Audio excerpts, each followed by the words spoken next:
Good evening mga idol. So ngayon maninisid na naman kami ngayon. Yan mga idol oh. So nandito na sa Lungkaw yung mga kasamahan ko. So susunod ako ngayon. Ito yung basketballang court namin. So katapos lang maglaro kanina tapos maninisid. So yan mga idol. Tara, samahan nyo kami. Ano? So yan. Oh, manisid ka ba? Ha? Nakahuli na ako kanina dyan. Saan? Sino nandun eh? Gago maganda, umaga. Sino nandun eh? Bubod, tsaka si Manila. Sila lang dalawa? Wala. Ha? Ha? Sige, maghalin ka na lang kasi aray, daming langgam. Yun. Malalim pa ba?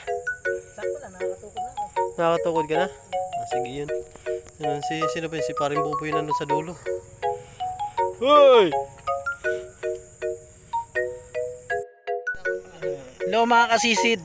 Gandang gabi sa inyo. Ayan, sisisid na po si paring Buboy. Dito po kami ngayon, kararating lang namin sa ilog.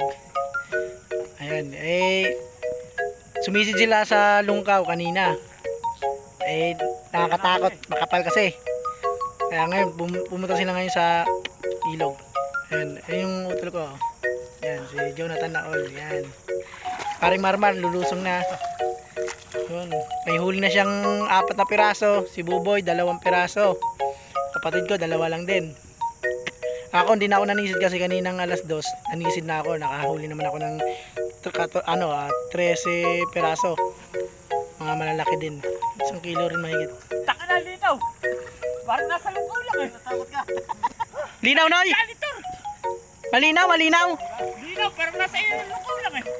Huwag nyo inggitin. Pag ako nainggit, kukunin ko yung pana ko. Oo nga, mamatay man. Parang nasa ano lang, parang nasa Lungkaw lang. Sobrang linaw. Ayun, tell mo sa kanya, ano? Linaw. Ha? Parang nasa Lungkaw nga lang, linaw. Malinaw.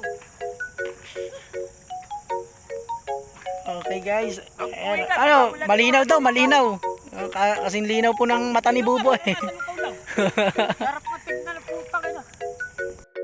Parang nasa dagat lang mga kakasisid oh. Ayun oh. Oh, may huli na ba? Wala pa raw, wala pa. Ayan. Shoutout nga pala sa mga kagrupo ko sa Team Sisid. Paring Bunso, Salvador, saka si Milo Naol. Yan, si Jesse, si Alvin. Siyempre sa photographer namin na si Romy John Katarungan. Yan. Yung iba, ibang mga katropa wala pa. Yan. Shoutout sa tatlong sumisisid ngayon. Si Jonathan, si Buboy at si Marmar. Siyempre, shoutout din sa asawa ko na nagpariban ngayon. Sa 2 kong anak, si Yuan at si Yumi. Shoutout sa inyo. Shoutout din pala kay paring Topper. Ayan. Ayan guys, maganda mamana ngayon kasi napakalinaw. Tsaka walang bagyo. Ayan, maraming bituin, no? Ayan, hindi lang makikita sa cellphone. Ayan. Oh, may aeroplano pa. Kasi nakaraan hindi kami nakasisid kasi napakalakas ng ulan tsaka kidlat. Nakakatakot kasi. Noy, may huli na, Noy! May huli na daw si Katan dito sa ilog. Ayan, may huli na. Kaboy! May huli na ba? May huli ka na?